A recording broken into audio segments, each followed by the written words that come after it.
In the heart of Indonesia, Kamu tahu apa yang terjadi? unraveling the truth behind the most chilling crimes, this is where the verdict is delivered. Seorang pemuda masuk ke sebuah penatu. Tolong cuci celana jin ini. Saya berkelahi dengan teman dan hidung saya berdarah. Namun, noda darah pada celana jin yang disodorkannya terlalu banyak. Terlalu banyak untuk sekadar mimisan. Ini adalah kisah tentang Agus Santoso, pembunuh berantai pertama di Indonesia yang dengan tinggi badan kurang dari 160 cm dan perawakan kurus telah membunuh 17 orang dalam waktu 55 hari. Kisah ini adalah 100% kisah nyata, sebuah peristiwa yang benar-benar terjadi tanpa rekayasa. Musim gugur tahun 1975. Indonesia pada masa itu masih asing dengan konsep pembunuhan berantai. Namun, antara bulan Agustus hingga Oktober tahun itu, dalam rentang waktu hanya 55 hari, serangkaian peristiwa mengerikan mulai terjadi secara beruntun di berbagai penjuru negeri. Tragedi yang dimulai di Wonogiri, Jawa Tengah, menyebar melintasi Magelang, lalu ke Jakarta, kemudian ke Bekasi, Depok, dan Bogor. Dimanapun jejak kaki si pembunuh menapak, korban pun berjatuhan. Selama 55 hari yang singkat itu, 17 warga tak berdosa kehilangan nyawa, 3 orang luka parah, dan 3 perempuan menanggung luka batin yang tak terhapuskan. Lalu, berapa banyak uang yang berhasil dirampas si pembunuh dengan mempertaruhkan begitu banyak nyawa? Hanya 17.500. Saat itu, harga satu karung beras sekitar 5.000, yang berarti uang hasil rampasannya bahkan tidak cukup untuk membeli 4 karung beras. Jika dikonversi ke nilai sekarang, jumlahnya hanya sekitar 40 juta rupiah. Sebuah keluarga dibantai hanya untuk 150. Keluarga lain untuk 1.500, hingga puluhan tahun kemudian, sebelum muncul kasus-kasus besar lainnya, pria ini tercatat sebagai penjahat yang telah merenggut nyawa paling banyak di Indonesia pada masanya, pembunuh berantai pertama di Indonesia. Namanya Agus Santoso. Dengan perawakan kurus kerempeng dan tinggi badan, tak sampai 160 cm. Siapapun yang melihatnya akan menganggapnya sebagai pria biasa yang tidak berbahaya. Bagaimana bisa pria ini berubah menjadi monster yang namanya terukir dalam sejarah? Mengapa dan bagaimana ia bisa sampai ke titik ini? Mulai sekarang, kita akan menelusuri catatan 55 hari itu satu persatu. Agus Santoso lahir pada bulan Oktober 1949 di sebuah desa kecil di Kabupaten Wonogiri, Jawa Tengah. Ia adalah anak sulung dari 7 bersaudara. Meskipun berasal dari keluarga petani miskin, ayahnya memiliki hasrat yang kuat terhadap pendidikan. Sayang sekali kalau hanya menjadi petani di desa. Anak sulungku harus sekolah yang benar agar sukses. Dengan harapan besar, itulah Agus dibesarkan. Namun, ada satu masalah. Agus berbeda dari anak-anak sebayanya. Kecepatan belajarnya sangat lambat, dan meskipun diulang berkali-kali, ia sulit sekali mengerti. Akhirnya, ia baru bisa lulus sekolah dasar, SD, pada usia 15 tahun. Fakta bahwa ia lulus SD di usia 15, yang biasanya diselesaikan pada usia 12 atau 13 tahun, menunjukkan betapa tertinggal kemampuan belajarnya. Beberapa pihak menduga ia mungkin memiliki gangguan perkembangan, tetapi pada masa itu, diagnosis semacam itu belum umum. Ditambah lagi, fisiknya juga kecil. Bahkan setelah dewasa, tingginya tidak mencapai 160 cm dan tubuhnya kurus kering. Ia tidak pandai belajar dan fisiknya lemah. Harapan ayahnya perlahan berubah menjadi kekecewaan. Meskipun begitu, ayahnya tidak menyerah. Ia mengirim putranya ke Surakarta, Solo, untuk mengikuti ujian masuk SMP. Hasilnya gagal. Ia diminta mencoba lagi tahun berikutnya, tetapi tetap gagal. Akhirnya, harapan untuk melanjutkan ke SMP pupus, dan Agus kembali ke rumah untuk membantu bertani. Namun, kehidupannya di rumah juga tidak berjalan mulus. Harapan besar yang diletakkan pada putra sulungnya tidak terpenuhi, membuat omelan ayahnya semakin menjadi-jadi setiap hari. Agus pun semakin tertekan. Perasaan bahwa dirinya tidak berguna dan tidak dihargai oleh siapapun mulai mengakar dalam hatinya. Pada usia 17 tahun, Agus meninggalkan rumah. Lihat saja, aku akan kembali dengan banyak uang. Dengan tekad itu, ia pertama kali pergi ke Semarang. Ia bekerja di sebuah perkebunan, tetapi tidak bertahan lebih dari sebulan. Setelah itu, ia pergi ke Bandung, bekerja di sebuah toko jahit dan berhasil bertahan selama setahun, tetapi akhirnya pergi juga. Ia berpindah-pindah ke berbagai daerah, menyambung hidup dari hari ke hari sebagai buruh kasar dan pekerja serabutan. Kehidupan nomaden ini berlangsung selama 5 tahun. Dimanapun ia pergi, Ia tidak pernah bisa beradaptasi dengan baik. Ia selalu diremehkan karena tidak secepat orang lain dalam belajar pekerjaan, dan setiap kali itu terjadi, amarah di dalam hatinya semakin menumpuk. Pada November 1972, di usianya yang ke-24, Agus kembali ke rumah dengan tubuh yang lelah. Namun, kehidupannya di rumah tidak bertahan lebih dari sebulan. Konflik dengan ayahnya masih sama, dan ia tidak tahan lagi tinggal di rumah itu. Agus mengambil uang 30.000 dari rumah dan pergi ke Jakarta. Saat itu 30.000 bukanlah jumlah yang kecil. Uang itu cukup untuk membeli lebih dari 5 karung beras. Setibanya di Jakarta, Agus menyewa sebuah kamar di kawasan Jatinegara. Sebuah kamar kos kecil dengan uang jaminan Rp5.000 dan sewa bulanan Rp1.500. Seharusnya ia mencari pekerjaan yang layak dan memulai hidup baru. Namun, setelah mendapatkan kamar, ia tidak tahu harus kemana. Tanpa pendidikan dan keahlian, tentu saja tidak ada pekerjaan yang cocok untuknya. Hari-harinya dihabiskan dengan berkeliling Jakarta tanpa tujuan, hanya menghabiskan uang. Sekitar waktu itu, Agus mencoba mendaftar wajib militer. Mungkin ia berpikir, jika masuk militer, hidupnya akan berubah.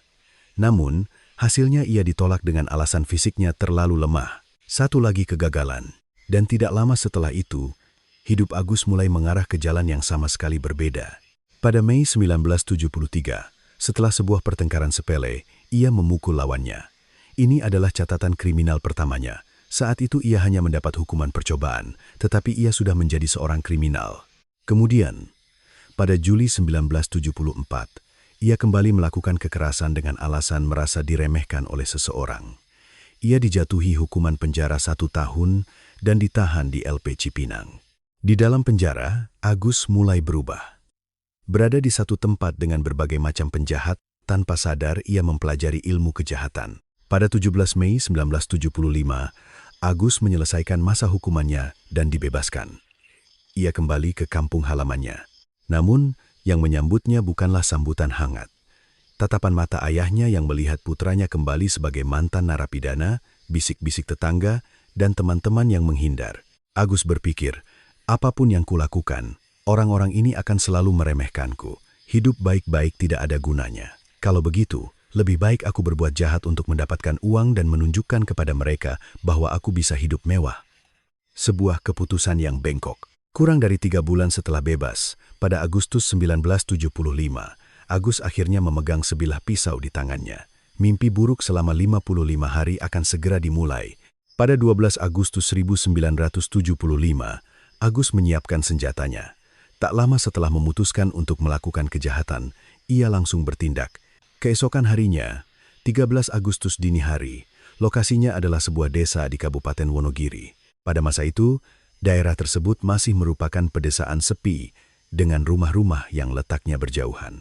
Agus, dengan wajah tertutup, menyusup ke kamar utama sebuah rumah petani.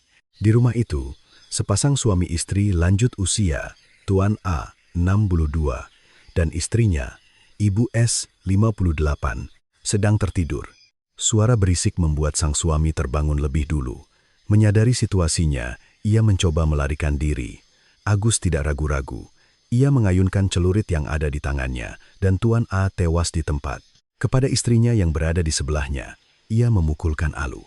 Beruntung, wanita itu secara ajaib selamat karena Agus mengira ia sudah tewas dan segera meninggalkan tempat itu. Hari itu, yang diambil Agus dari rumah tersebut hanyalah sebuah senter dan sebuah jam tangan. Itu saja pembunuhan pertamanya, namun sesuatu yang aneh terjadi. Biasanya, pelaku pemula akan dilanda ketakutan dan rasa bersalah yang hebat setelah kejahatan pertama. Tapi Agus berbeda. Justru, dalam kejahatan berikutnya, ia bahkan tidak lagi memakai penutup wajah.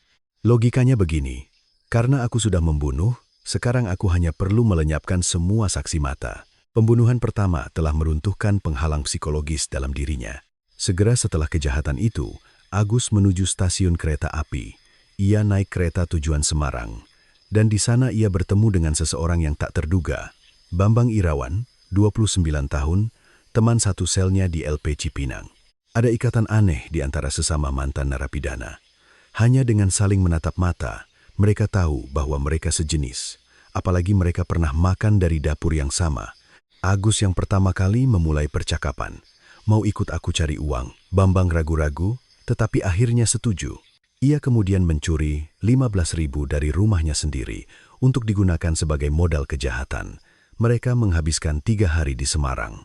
Selama itu, mereka masing-masing menyiapkan alat kejahatan. Agus membeli pisau lipat, sementara Bambang membeli pisau cukur dari sebuah pangkas rambut. Senjata yang mudah dibawa, namun tajam. Ketika uang mereka habis, keduanya mulai bergerak. 19 Agustus 1975, tengah malam, hanya 6 hari setelah pembunuhan pertama. Mereka naik kereta ke arah Magelang, tidak ada tujuan khusus. Mereka hanya berencana mengikuti rel kereta dan turun di tempat yang dirasa cocok. Akhirnya, mereka turun di sebuah stasiun kecil dan mulai berkeliaran di sekitar rel kereta untuk mencari target. Kemudian, sebuah tempat menarik perhatian mereka. Sebuah warung kecil di pinggir desa di daerah Mertoyudan, Magelang. Letaknya terpencil dan jauh dari rumah-rumah penduduk lainnya. Mereka berpikir, warung desa pasti menyimpan uang tunai. Kedua pria itu tanpa ragu menyerbu masuk ke dalam rumah. Di dalamnya, ada sepasang suami istri, Tuan P, 55, dan istrinya, serta cucu mereka yang berusia 7 tahun. Agus dan Bambang mengayunkan senjata yang telah mereka siapkan, dan pasangan itu tewas di tempat, dan anak berusia 7 tahun itu, apa yang dilakukan padanya terlalu keji untuk diungkapkan dengan kata-kata. Fakta bahwa mereka melakukan kekejaman seperti itu pada anak sekecil itu sudah cukup untuk memberi gambaran tentang sifat asli seorang Agus Santoso. Setelah merenggut 3 nyawa, yang mereka dapatkan hanyalah 150. Sebenarnya ada uang sebesar Rp16.000 yang tersembunyi di bawah selimut di kamar tidur, tetapi mereka tidak menemukannya. Sebaliknya, mereka mengisi perut dengan roti, limun, dan kue kering yang ada di warung, lalu menghilang ke dalam kegelapan. Malam itu, keduanya tidur di sebuah bukit terdekat. Mereka membicarakan rencana selanjutnya. Di desa, kita tidak akan dapat banyak uang. Sebanyak apapun kita mencari, lebih baik kita ke Jakarta dan mengincar target besar, usul Agus. Namun, reaksi Bambang tidak terduga. Soal itu, kurasa aku harus bergerak sendiri. Kalau kita bersama, kita harus berbagi, kan? Itulah alasan di permukaan. Namun sebenarnya, ada alasan lain. Bambang merasa takut. Kekejaman yang ditunjukkan Agus saat mereka melakukan kejahatan bersama, terutama caranya memperlakukan anak kecil, pasti membuatnya bergidik ngeri, bahkan bagi seorang penjahat sekalipun. Ketakutan bahwa jika ia terus bersama pria ini, ia tidak tahu apa yang akan terjadi pada dirinya.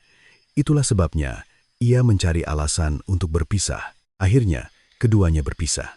Pada 7 September 1975, Agus sendirian naik kereta menuju Jakarta. Sekarang, tidak ada lagi yang bisa menghentikannya. Tanpa rem kendali dalam wujud seorang kaki tangan, Agus melanjutkan kejahatannya dengan lebih cepat dan lebih sadis. Malam itu juga, setibanya di Jakarta, darah kembali tumpah. Malam 7 September 1975, pukul 22.00 tepat di hari kedatangannya di Jakarta, Agus kembali bergerak. Sebagai orang desa, ia akrab dengan perbukitan dan hutan. Ia lebih suka tempat-tempat terpencil yang jauh dari pandangan orang. Karena itu, ia menuju ke daerah pinggiran Depok. Saat menyusuri area perbukitan, matanya tertuju pada sebuah tenda. Sepertinya ada seseorang yang tinggal di sana. Di dalamnya, seorang pria berusia 60 tahun bernama Tuan C tinggal sendirian. Agus menyerangnya tanpa ampun, dan Tuan C tewas di tempat. Namun, tentu saja tidak ada uang di dalam tenda di tengah hutan.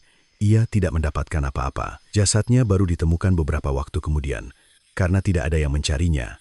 Setelah kejahatan itu, Agus menghabiskan beberapa hari berpindah-pindah antara rumah kakak sepupunya di Cakung dan rumah kakak perempuannya di Tangerang. Kemudian, ia mendengar kabar. Katanya di daerah Bekasi banyak pabrik, jadi banyak lowongan kerja. Tertarik dengan informasi itu, Agus berangkat ke Bekasi pada 23 September. Malam berikutnya setelah kedatangannya, sekitar tengah malam antara 24 dan 25 September 1975, di sebuah rumah terpencil di Bekasi. Di rumah itu, seorang nenek berusia 70 tahun, Nenek Y, tinggal sambil merawat cucu-cucunya. 2 cucu laki-laki berusia 5 dan 7 tahun, serta seorang cucu perempuan berusia 11 tahun. Orang tua mereka sedang bekerja di luar. Agus menyerbu rumah itu. Nenek dan kedua cucu laki-lakinya, ia mengayunkan palu. Ia memukul begitu keras hingga gagang kayu palu itu patah. Namun, cucu perempuan berusia 11 tahun itu tidak ada di lokasi. Setelah polisi melakukan pencarian, mereka menemukan anak itu di sebuah lahan kosong sekitar 150 meter dari rumah. Tangan dan kakinya terikat di pohon, wajahnya ditutupi kain.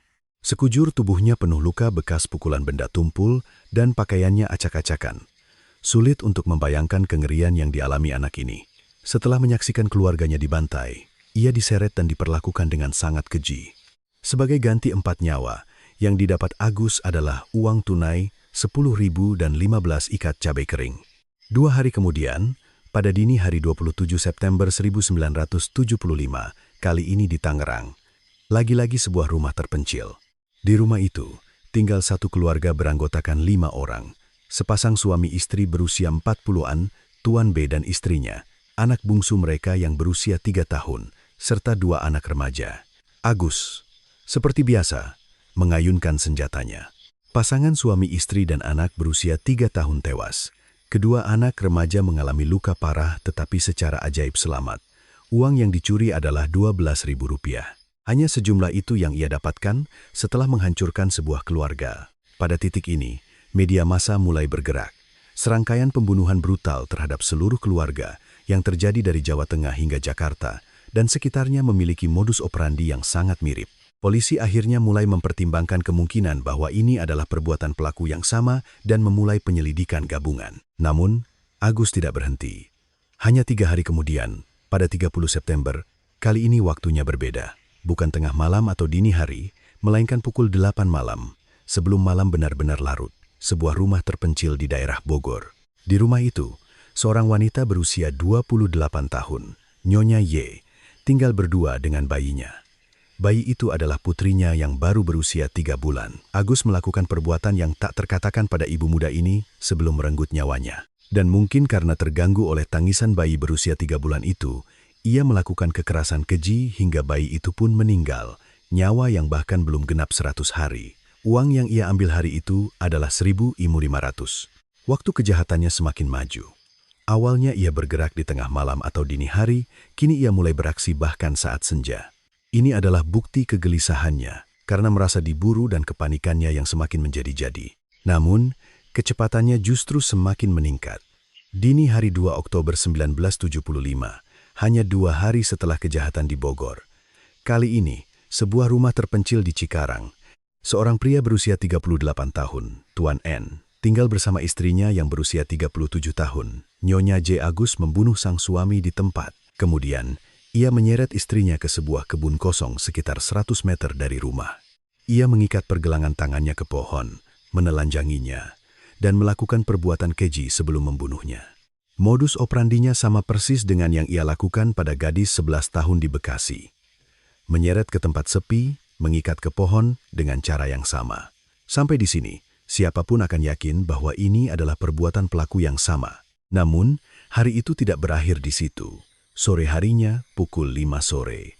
Hanya beberapa jam setelah melakukan pembunuhan, Agus bergerak ke arah selatan Jakarta. Ia berkeliaran di dekat Jagorawi Golf Country Club, mencari target berikutnya. Saat itulah seorang wanita menarik perhatiannya. Nona L, 22 tahun, seorang kedi yang sedang dalam perjalanan pulang kerja. Agus menyergapnya dari belakang dan menodongkan pisau ke lehernya, lalu menyeretnya ke dalam semak-semak. Ia mengikat tangan dan kakinya ke pohon dan menelanjanginya. Lagi-lagi, modus yang sama. Namun, tepat pada saat itu, sebuah mobil yang membawa tamu keluar dari lapangan golf. Sorot lampu depannya menerangi semak-semak. Nona L berteriak sekuat tenaga, "Tolong!" Mobil itu melambat, seolah menyadari ada yang aneh. Agus terkejut sesaat. Menyadari situasinya tidak menguntungkan, ia segera melarikan diri ke dalam hutan. Nona L selamat. Dan kesaksian dari korban yang selamat ini menjadi petunjuk yang krusial. Penampilan pelaku, ciri-cirinya, hingga logat bicaranya. Polisi segera membuat sketsa wajah dan menyebarkannya ke seluruh negeri. Uang hadiah sebesar Rp1.000 ditawarkan.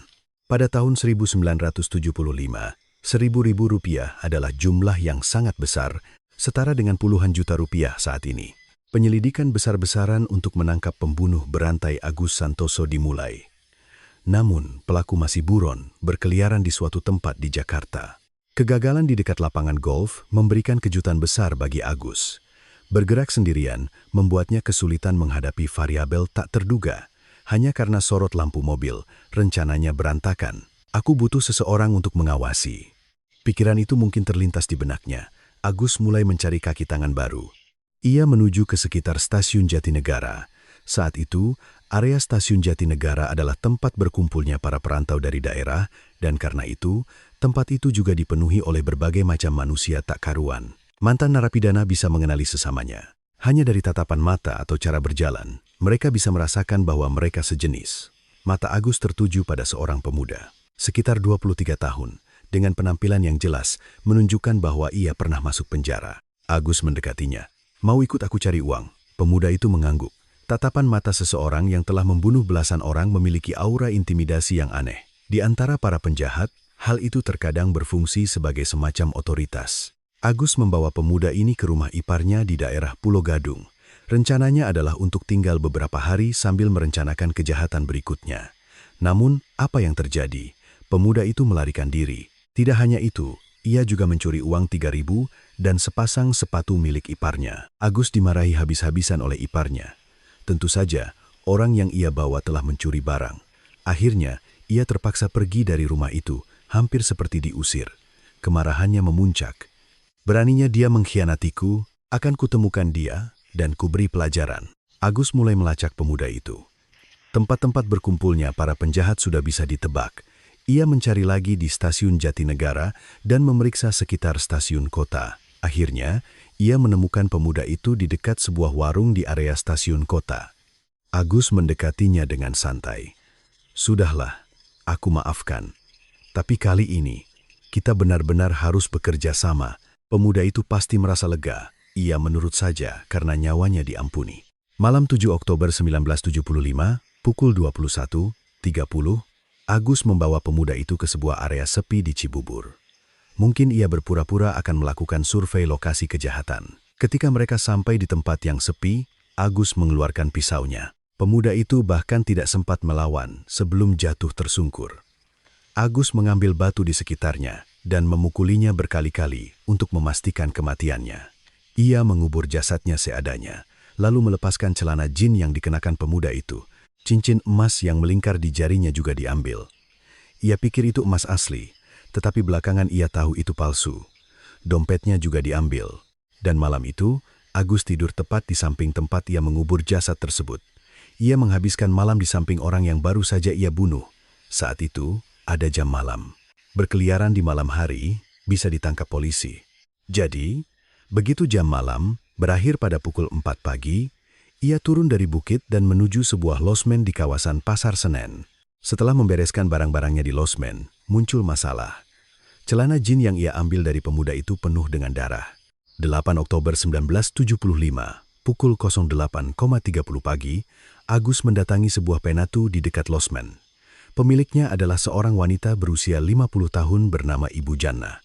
Sambil menyodorkan celana jin yang berlumuran darah, Agus berkata, "Kemarin saya berkelahi dengan teman, hidungnya berdarah jadi kena celana, tolong dicuci." Namun, ada beberapa hal yang aneh. Pertama, cuaca tidak terlalu dingin, tetapi ia mengenakan 2 lapis celana. Saat ia melepaskan satu celana untuk dicuci, ternyata ia masih mengenakan celana lain di dalamnya. Selain itu, jumlah darahnya terlalu banyak untuk sekadar mimisan. Noda darah itu ada di mana-mana. Ibu Janna tidak bisa menghilangkan perasaan curiganya. Setelah pelanggan itu pergi, ia menceritakan hal ini kepada putranya, Herman. Tadi ada orang aneh datang, menitipkan celana penuh darah. Rasanya mencurigakan. Herman, 26 tahun, memiliki firasat yang tajam. Kebetulan selebaran buronan pembunuh berantai tertempel di mana-mana. Jangan-jangan itu orangnya? Herman segera melapor ke pos polisi terdekat di Polsek Senen. Polisi datang dan membandingkan deskripsi dengan sketsa wajah. Ciri-ciri yang digambarkan oleh pemilik penatu sangat cocok. Polisi menyusun rencana penyergapan di sekitar penatu, menunggu orang itu datang untuk mengambil pakaiannya. Dan pada hari yang sama, pukul 4 sore, Agus muncul. Ia datang untuk mengambil celana jin yang dititipkannya. Dilihat dari caranya menitipkan pagi hari dan mengambilnya sore hari, sepertinya ia terburu-buru ingin memakainya dan pergi ke tempat lain. 2 orang detektif menyergapnya dan Agus ditangkap di tempat. Polisi yang melihatnya di lokasi kejadian cukup terkejut. Untuk seorang pembunuh berantai yang telah membunuh 17 orang, Fisiknya terlalu kecil dan tidak mengesankan. Tinggi kurang dari 160 cm dengan tubuh kurus kering. Sulit dipercaya pria inilah yang melakukan semua kekejaman itu. Interogasi dimulai. Awalnya Agus mengelak. Itu darah mimisan karena berkelahi dengan teman. Polisi menunjukkan sketsa wajah sambil terus mendesaknya. Gambar yang dibuat berdasarkan kesaksian korban selamat dari lapangan golf itu sangat mirip dengan wajah Agus. Polisi mencoba taktik persuasif. Mereka membawanya ke sebuah rumah makan Tionghoa di dekat situ dan memesankannya Fuyung Hai. Saat itu, Fuyung Hai adalah makanan yang cukup mahal. Jangan berbohong terus, jujur saja. Agus mulai membuka mulut. Sebenarnya, saya memang membunuh satu orang. Ia menceritakan tentang pemuda yang menjadi pemilik asli celana jin itu yang ia kubur di Cibubur. Namun, polisi tidak berhenti di situ. Mereka terus mendesaknya, dan akhirnya Agus mengakui semuanya. Dari kejahatan pertama di Wonogiri pada 13 Agustus hingga pembunuhan terakhir pada 7 Oktober, seluruh rangkaian kejahatannya selama 55 hari di berbagai penjuru terungkap. Polisi menggeledah losmen tempatnya menginap dan menemukan 15 ikat cabai kering yang dicuri dari Bekasi dan jaket yang dirampas dari kedi lapangan golf, barang bukti yang cocok persis dengan pengakuannya. Setelah itu, orang-orang terkait lainnya ditangkap satu persatu. Kaki tangannya, Bambang Irawan, yang terlibat dalam kejahatan di Magelang, orang-orang yang membeli barang curian, dan para perantara.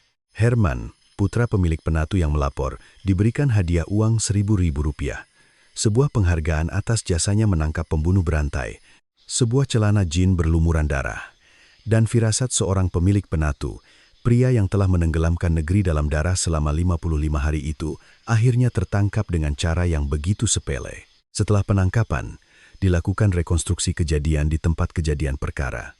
Agus bersama polisi mendatangi satu persatu lokasi kejahatannya. Wonogiri, Magelang, Depok, Bekasi, Tangerang, Bogor, hingga Cibubur. Berita tentang rekonstruksi menarik banyak orang. Kerumunan massa ingin melihat langsung wajah si pembunuh berantai. Makian dilontarkan, dan ada juga yang meludahinya. Namun, reaksi Agus aneh. Bukannya merasa terintimidasi atau menundukkan kepala, ia malah menunjukkan senyum aneh ke arah kerumunan. Beberapa media saat itu melaporkan bahwa ia dengan santainya menjalani rekonstruksi sambil mengunyah permen karet. Yang pasti, ia tidak menunjukkan tanda-tanda penyesalan sama sekali. Dalam proses interogasi, seorang detektif bertanya, apakah perlu sampai membunuh anak-anak kecil seperti itu? Jawaban Agus sangat mengerikan. Saksi mata harus dihabisi semua agar menjadi kejahatan yang sempurna. Keluarga korban menangis histeris. Selain kesedihan karena kehilangan keluarga, mereka juga harus menyaksikan sikap tak tahu malu dari pelaku. Persidangan berjalan cepat. Pada 17 Oktober 1975, kasusnya dilimpahkan ke kejaksaan, dan 10 hari kemudian, pada 27 Oktober, Kejaksaan Negeri Jakarta mendakwanya. Selama persidangan, Agus mengoceh tentang berbagai motif kejahatannya. Saat saya memandang lampu-lampu kota Jakarta dari atas bukit, tidak ada satupun dari cahaya itu yang menjadi milik saya. Setelah saya keluar dari penjara, tidak ada yang menerima saya. Keluarga, teman, semua menjauhi saya karena saya mantan narapidana. Jadi saya berpikir, saya harus mendapatkan uang dengan cara apapun agar bisa hidup lebih mewah dari orang lain. Logikanya adalah bahwa ia terpaksa menjadi penjahat karena masyarakat telah menolaknya. Di pengadilan tingkat pertama, ia dijatuhi hukuman mati. Di tingkat banding pun demikian. Kaki tangannya, Bambang Irawan, juga dijatuhi hukuman mati. Namun, Agus melakukan hal yang aneh. Ia membatalkan banding untuk dirinya sendiri, tetapi mengajukan banding untuk Bambang. Alasannya, Bambang terpaksa terlibat karena paksaannya, jadi ia memohon agar Bambang diampuni. Akhirnya, hukuman Bambang diringankan menjadi penjara seumur hidup, dan ia dibebaskan setelah 20 tahun dan kembali ke masyarakat. Eksekusi mati Agus Santoso dilaksanakan pada 28 Desember 1976, hanya 1 tahun 2 bulan setelah penangkapannya. Eksekusi ini tergolong sangat cepat, bahkan untuk standar waktu itu. Sebelum menuju tiang gantungan, ia meninggalkan wasiat. Saya sangat menyesali dosa-dosa yang telah saya perbuat. Saya berharap stigma negatif masyarakat terhadap mantan narapidana bisa diperbaiki. Tolong pisahkan tahanan pemula dan residivis di penjara, dan pisahkan juga antara pelaku kejahatan ringan dan berat. Sampai akhir, ia berbicara seolah-olah ia adalah korban. Selama di penjara, satu-satunya orang yang mengunjunginya adalah ibunya. Setelah eksekusi, jenazahnya dikremasi dan dimakamkan di sebuah pemakaman umum. Kasus Agus Santoso tercatat sebagai kasus pembunuhan berantai modern pertama di Indonesia. Namun, karena konsep pembunuhan berantai masih sangat asing saat itu, tidak ada penelitian atau analisis mendalam yang dilakukan. Kasus ini baru mendapat perhatian akademis puluhan tahun kemudian setelah munculnya kasus-kasus lain yang serupa. 55 hari, 17 nyawa tak berdosa. Nama Agus Santoso telah meninggalkan bekas luka yang tak terhapuskan dalam sejarah kriminalitas Indonesia.